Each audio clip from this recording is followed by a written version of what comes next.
The alien princess slept in a tomb of war, until his kiss awoke her. The battlefield had been dead for centuries, yet its silence spoke louder than any cry of war ever could, a silence made of dust and bones and forgotten banners that fluttered no more in the void, and Captain Elias Rourke felt the weight of that silence pressing on his chest as his shuttle descended into the ravaged valley that historians called the Grave of Empires, a place where fleets had clashed and armies had burned and where, according to half-lost records scavenged from ruined archives, the last great war had ended with the burial of someone who was never meant to be forgotten, the alien princess whose death or survival had determined the fate of entire civilizations, though her name had been stripped from history by victors who feared the power of her legacy. The shuttle's hull groaned as it cut through the electromagnetic haze that still hung in the sky, a haze left over from the ancient weapons that had scarred this place, and Elias stared out through the cockpit glass at a world that seemed less like a planet and more like a tomb. Towers of blackened stone jutted from cracked ground, metallic skeletons of ships lay broken in the dust, their twisted frames half buried by centuries of storms, and in the middle of it all loomed a structure unlike any other, a spire of silver and obsidian that rose defiantly against the ruined sky, untouched by decay, gleaming faintly with a light that had no source, as if it had been waiting all these centuries for someone to come and see what it guarded. Elias tightened his grip on the controls, feeling that pull again, the same pull he had felt when the mission orders had crossed his desk on the space station above Kepler Outpost, orders written in the cold language of exploration and salvage, but which to him had felt like a summons, a voice calling from across centuries, whispering that inside that tomb lay not just history but something alive. His team didn't understand the intensity in his eyes when he spoke of it, didn't understand why he pushed to be the one to land first instead of waiting for the drones, but then again his team didn't carry the same scars he did, scars not only of flesh but of spirit, scars of fighting a dozen hopeless wars where humanity always seemed to stand on the edge of extinction, only to claw its way back again through sheer stubbornness. Elias had lost too much in those wars, family, friends, comrades whose voices still haunted his nights, and when he first read the fragment of alien text describing the princess entombed in starlit silence, until a voice not her own calls her back, he had felt something stir in his chest, something like defiance against the universe's cruelty, something like hope. He set the shuttle down on a plain of scorched earth near the base of the spire, the landing struts sinking slightly into black sand that still held the faint shimmer of vitrified glass from ancient plasma fire, and as the engines powered down he sat in silence for a moment, listening to the faint ping of cooling metal and the heavy rhythm of his own heartbeat. Then he stood, pulling on his helmet, sealing the suit with practiced motions and keyed the hatch. A hiss of pressurization echoed in the cabin before the door opened, revealing the grave world in its bleak enormity. The air here was thin but breathable, laced with metallic tang that stung his lungs, yet it was not the poisoned wasteland it should have been after centuries of war. Some force radiated from the spire, a protective field perhaps, something that had preserved this place and warded off collapse, and Elias knew without needing a scientist to explain that it was tied to her, tied to the one who slept within. He trudged across the broken ground, his boots crunching on shards of glass and bone, the spire rising larger and larger until it towered above him like a blade thrust into the heart of the world. Its surface was smooth, seamless, yet when he touched it he felt warmth, not the dead chill of stone or metal, but warmth like the pulse of something alive. He pressed his palm flat, and the surface rippled faintly under his hand, glowing with pale blue lines that spread out like veins, tracing sigils that looked both alien and heartbreakingly beautiful. For a moment he thought of backing away, of waiting for the team, but something in him refused, something that whispered this was not a place for drones and scanners and data. This was a place for hands and hearts and choices. He leaned his helmet against the spire, whispering words he didn't even realize he was speaking, words like a prayer or a plea, "I'm here." And with that, the surface of the spire dissolved before him, folding open like a flower of stone to reveal a passage into darkness lit by strands of pale light. He stepped inside, the sound of his footsteps echoing strangely, and the air shifted, becoming warmer, sweeter, filled with a scent like forgotten flowers. The passage sloped downward into the heart of the spire, its walls covered in intricate carvings that glimmered faintly when he passed, scenes of battles and coronations and faces he couldn't recognize yet felt drawn to. And always, in every scene, there was her, the alien princess depicted with eyes like twin stars, a crown of light upon her head, her posture regal yet sorrowful, as if even the artist who had carved her had known she was destined for tragedy. Elias's chest tightened as he walked, his gloved fingers brushing the walls as if by touch alone he could memorize her story. He didn't know why it mattered so much, why the idea of her survival or death felt more important than his own, But it always had since the first time he read of her. Perhaps it was because she had lived through a war like his own people had been broken and betrayed yet still carried the weight of her people's hopes. Perhaps it was because he had seen too many graves and needed to believe one might not be final. At last the passage opened into a vast chamber, and there she was. The tomb was not a coffin but a sanctuary, a circular hall of crystal pillars that hummed faintly with energy, and at its center, on a dais of white stone, lay the alien princess. She was not bones or dust but whole, as if time had bent around her, her body encased in a translucent shell of light that pulsed slowly like a heartbeat. Her hair spilled like liquid silver across the stone, her hands folded gently upon her chest, her face serene in slumber, and Elias felt his breath catch in his throat, felt tears sting his eyes behind the helmet, because she was real, impossibly, unbearably real. For a long moment he could not move, could only stand there staring as though any motion might break the fragile miracle before him. He thought of all the years, the centuries of silence, of the countless empires that had risen and fallen while she slept, and he thought of how wrong it felt that she had been left here alone. He climbed the steps to the dais, every footstep sounding like a vow, and when he reached her he knelt, placing a hand against the barrier of light. It was warm beneath his glove, softer than he expected, and it yielded slightly as though it would let him through if he asked. He swallowed hard, his throat tight, and whispered, "You've waited too long." He thought of his orders, of the protocols that demanded he mark the site and call in the team, of the consequences if he broke those rules, but they seemed so small, so insignificant compared to the weight of what lay before him. He reached up and unlocked his helmet, pulling it free, the air of the tomb rushing over his face, filling his lungs with sweetness unlike anything outside, and for the first time in years he felt alive. He leaned closer, his breath fogging against the barrier, and whispered again, "You shouldn't be alone." His lips brushed the surface of the light, and in that moment, for reasons he could not explain, it felt like a kiss. The barrier trembled. A shiver of energy rippled through the chamber, the crystal pillars flaring bright, the hum rising into a resonant song that made the air vibrate. Elias staggered back, eyes wide, as cracks of light spread across the shell encasing her, spiderwebbing until it shattered like glass dissolving into air. The princess's chest rose in a sudden gasp, her eyes flickered beneath her lids, and the chamber filled with a sound Elias would never forget for as long as he lived, the sound of her first breath in centuries. He fell to his knees, unable to speak, his heart hammering as her eyes slowly opened, luminous and unearthly, locking on his. And though no words passed between them, he understood with absolute certainty that his life had just become something entirely new, something tied to hers in ways he could not yet grasp. The tomb was no longer silent. She was awake. The first thing Elias noticed as the alien princess's eyes opened was not their beauty, though they gleamed with a radiance that seemed to contain galaxies, nor their intensity, though the weight of her gaze pinned him more surely than any chain, but the sheer depth of them, the sense that behind those eyes lay centuries of silence and memory, and as her breath filled the chamber, slow and tremulous, the walls of the tomb responded, the crystal pillars flaring brighter, the humming rising into a chorus that felt like 1,000 voices speaking in harmony, ancient voices awakening with her, and Elias felt the weight of the air press against his chest, as though the tomb itself were alive and aware.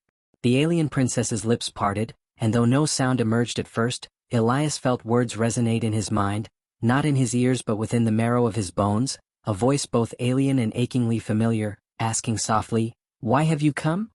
His throat tightened, and for a long moment he could only stare at her, trying to form words, but all the weight of his training, his orders, his humanity seemed to collapse into a single truth, and he whispered, "Because no one should be left alone." Her eyes softened, though her expression carried centuries of sorrow, and her body shifted weakly, as though testing limbs that had not moved since before his ancestors had walked among stars. He reached instinctively to help her sit, his hands trembling as he brushed against her arm, the skin warm, alive, impossibly alive, and when she steadied herself, sitting upright with dignity that even exhaustion could not erase, the barrier of light dissolved completely, leaving nothing between them. For a fleeting heartbeat there was silence again, but this time not the silence of death, but of expectancy, of something vast about to break, and then the chamber shuddered, a deep tremor running through the spire as dust shook from the walls, and Elias realized that her awakening had not gone unnoticed. The pillar's song reached a crescendo and then broke like shattering glass, sending ripples of energy through the air, ripples that spread beyond the tomb, beyond the spire, and into the sky above, where satellites and listening posts and watchers who had long forgotten this place now turned their gaze. The alien princess pressed a hand to her temple, her voice in his mind trembling like an echo. They will come. They will always come. Elias frowned, leaning closer, his instincts bristling. Who? Her gaze, when it met his again, was heavy with grief, and she whispered aloud this time, her voice low and musical. Those who chained me here. Those who feared what I was. Those who still burn the stars to keep my kind forgotten. Elias's stomach clenched because he knew she spoke not just of history but of now, of enemies still alive, and he realized with dawning dread that his act of compassion, his kiss against the barrier, had not only awoken her but had lit a beacon to every predator in the void. He straightened, mind racing, years of soldiering forcing him to think of logistics even as awe pressed against his chest. His calm crackled in his ear, the distant voice of Lieutenant Marin from the shuttle, urgent and sharp. Captain, are you seeing this? The sky lit up like a supernova. We're reading energy signatures spiking off the charts. What the hell did you do? Elias glanced at the princess, then back toward the passage and replied through grit teeth. We don't have time for explanations. Prep the ship. We may have company. The princess tilted her head, listening, her expression unreadable, and then she spoke again in that voice that was both sound and thought. You will not survive what comes. Not alone. Elias stared at her, jaw tightening, and then he said with a conviction that surprised even himself, then we won't be alone. He extended his hand to her, an invitation and a vow, and after a pause, after centuries of betrayal and silence, she placed her hand in his. Together they descended from the dais, the chamber trembling around them as if protesting the breaking of its centuries-long vigil. The carvings on the walls glowed brighter, scenes of her life flickering with motion as if alive, and Elias caught glimpses of a story he barely understood, armies rising beneath her banner, worlds bowing to her command, enemies kneeling in fear, and then betrayal, chains of light binding her, her people scattering into the void. He tightened his grip on her hand, feeling her flinch at the visions, and whispered, that was then. This is now. She gave him a faint, sorrowful smile, one that spoke of gratitude and grief, and they pressed on, reaching the spire's entrance just as another tremor rolled through the ground, stronger this time, accompanied by a distant thunder that was not thunder but engines, massive engines breaking through the upper atmosphere. Elias cursed under his breath, activating his comm again. Marin's status. Her voice was clipped with tension, multiple signatures dropping from orbit, sir. Not ours. Big ships. Looks like, hell I don't know, looks like ghosts out of the history books. Elias's blood ran cold because deep down he had already guessed. The ones who had entombed the princess had never truly died out. The princess squeezed his hand, her gaze lifting to the sky visible through the broken clouds, and Elias saw something in her eyes shift. Not fear but fire, a glimmer of the leader she once was, and she whispered, they think me weak. They think me forgotten. They are wrong. Before Elias could respond, the ground split nearby, cracks glowing with energy, and from them rose constructs of shimmering metal, guardians left behind to ensure her tomb remained sealed. They towered over him, faceless giants with blades of light in their hands, their movements fluid, their purpose unquestionable. Elias raised his rifle on instinct, though he knew it would be like firing pebbles at mountains, but before he could fire, the princess stepped forward, her hair catching the glow of the energy, her voice resonant with command, enough. The guardians froze mid-stride, their blades hovering inches from Elias's chest, and then slowly they lowered their weapons, bowing their heads. Elias stared stunned, lowering his rifle as she turned to him with quiet resolve. They remember. They always remember. They reached the shuttle under the shadow of those guardians, and Marin's voice burst through again, panicked. Captain, those ships are descending fast. We're outmatched 100 to 1. Orders. Elias glanced at the princess, who stood with her head high, silver hair flowing in the poisoned wind, and he realized he was no longer simply following orders from some distant command. He was standing at the edge of a story far older than his people, a story that had waited centuries for this moment. He pressed the comm, his voice steady. We hold until we can't, and then we hold some more. Prep engines. The princess looked at him then, her eyes gleaming like twin stars, and for the first time her lips curved into something that was almost a smile. Perhaps, she said softly, humanity is not so different from us after all. And above them, the alien warships broke through the clouds, their hulls vast and cruel, bristling with weapons that had once burned empires, their shadows swallowing the light as they descended upon the world where she had slept. And Elias knew that the silence of the tomb had been traded for the storm of war. The sky above the grave world tore open with fire as the alien fleet descended, their warships vast and merciless, each one bristling with weapons designed not merely to kill but to erase, weapons that had once burned whole civilizations into memory. And as Elias stood with the alien princess beside the shuttle, staring up at that storm of steel and light, he felt the old familiar knot of dread in his chest, the dread of facing an enemy far larger than himself. Yet beneath it he felt something new, something fierce and unyielding, because this time he was not fighting for governments or admirals or flags. This time he was fighting for her, for the life that had been stolen and chained in silence, for the chance to prove that humanity could be more than just survivors scraping through history's wreckage. And as the engines of those ships roared across the poisoned sky, he tightened his grip on his rifle, though he knew it was useless, because courage was not in weapons but in the will to stand. The princess stepped forward, her silver hair whipping in the wind, her eyes reflecting the descending fleet like mirrors of the cosmos, and she raised her hand, her voice a whisper that resonated in the marrow of the world. They come as they always have. But I am not the same as I was. And you, human, are not what they expect. Elias glanced at her, surprised by the weight in her words, and managed a wry grin despite the shadows swallowing the sky. Then let's disappoint them. The shuttle doors opened with a hiss, and Lieutenant Marin's voice cracked through the calm, panicked but steady. Captain, we can't win this fight. Not like this. What's the plan? Elias didn't hesitate, because in his bones he already knew the answer, even before the princess turned to him, her eyes shimmering with something like hope for the first time in centuries, and whispered, "You woke me. Now you must trust me." The ground trembled as the first energy beams from orbit lashed against the spire, striking its shields and sending cascades of light across the surface, and the constructs, the towering guardians of the tomb, rose to full height, their eyes glowing as they marched toward the horizon, ancient warriors ready once more to fight. Elias realized then that the princess's awakening had stirred not just her but the entire legacy of her people, that the battlefield was no longer dead but alive, and when he looked at her he saw not the fragile figure he had found sleeping but the queen she had once been, her voice steady, her presence commanding, and he understood why entire empires had feared her. "What do we do?" he asked, his throat tight, and she turned her gaze skyward, her voice soft but resolute. "We remind them that fire can be answered with fire, that silence does not mean surrender, and that hope is not so easily chained." She raised both her hands now, and the ground beneath them cracked open as the spire pulsed with light, sending streams of energy lashing upward like rivers of stars, striking at the fleet in orbit, and Elias staggered back, his heart hammering as ships that had hovered untouchable suddenly reeled under the onslaught. Marin's gasp filled the calm. "By the void, Captain, she's fighting them." But Elias knew better. She was not merely fighting. She was remembering. The alien fleet answered with fury, their guns spitting torrents of plasma, and the sky became a maelstrom of fire and steel. But as each beam struck the ground, the Guardians intercepted, their bodies absorbing the energy before releasing it back tenfold, turning the battlefield into a crucible of light. Elias sprinted with the princess toward the shuttle as the earth cracked behind them, the roar of battle filling the air, and when they reached the hatch he pushed her inside, shouting to Marin and the others, "Strap in. We're going up." The shuttle roared as its engines ignited, lifting them from the grave world, weaving through beams of fire as Elias gripped the controls with white knuckles, the princess beside him steady and calm despite the chaos.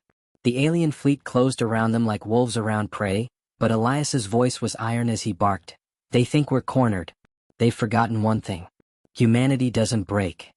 The princess glanced at him, her lips curving into a faint smile, and whispered, "Nor did I." Their shuttle shot upward, threading impossible gaps, and for every near miss Elias's heart pounded harder, but each time the princess reached out, her touch on the console sent arcs of alien energy through the systems, boosting shields, enhancing thrust, fusing human steel with alien fire, until the shuttle was no longer just a fragile craft but a vessel of defiance. They broke into the upper atmosphere, the fleet above them like a wall of blades, and for a moment Elias thought they would be crushed, but then the spire below unleashed its final act, its core erupting with energy that speared into the sky, a column of light that tore through 3 of the enemy warships and sent shockwaves rippling across orbit. The fleet faltered just for a moment, and Elias seized it, pushing the shuttle into open space, engines screaming, weaving past debris. The alien ships recovered quickly, moving to encircle, but the princess closed her eyes, her voice echoing in Elias's mind, strong and clear now, "They cannot erase me again. They cannot erase us." She opened her eyes, and the stars themselves seemed to respond, constellations shimmering brighter, as if her awakening rippled across the void. For a moment Elias forgot the danger, forgot the guns, forgot everything except the truth blazing in her gaze. That this was more than a battle, more than survival, this was rebirth. The enemy flagship loomed ahead, a monstrous vessel that dwarfed their shuttle, its guns swiveling toward them, and Elias knew they could not outrun it. His hands tightened on the controls, ready to make one last desperate move, but the princess placed her hand over his, her voice steady and filled with something like peace, not with fire, not with steel, but with what they fear most. He frowned, confused, but then she leaned forward, her face close to his, and before he could speak she kissed him, a kiss soft yet blazing, carrying with it centuries of sorrow and hope, and the moment their lips touched, the shuttle blazed with light. Every system surging, every circuit alive, as if the kiss had bridged not only their lives but their species, binding human will with alien memory. A wave of energy rippled outward from the shuttle, invisible yet undeniable, and it struck the fleet like a tidal force, not destroying but unraveling, weapons faltering, engines stuttering, as if the very act of connection between them had become stronger than any weapon of war. Elias gasped as the kiss broke, his breath ragged, and through the viewport he saw the impossible. The alien fleet pulling back, their ships breaking formation, some even vanishing into hyperspace, their might undone not by violence but by the truth they could no longer deny, that the princess they had chained was free, and that she was not alone. Silence fell across the comms, broken only by Marin's trembling voice. "Captain, they're retreating. We won." Elias leaned back, his body shaking, his hands still clasping the princess's, and for the first time in years he let himself laugh, a sound of disbelief and joy. The princess looked at him, her eyes luminous, and whispered, "Not won. Begun. Our story begins now." Outside, the grave world burned with the last fires of battle, but above it the stars seemed brighter, and as the shuttle drifted into the vastness of space, Elias realized that he had not just saved her. Together they had changed the fate of two species, and perhaps the fate of the stars themselves.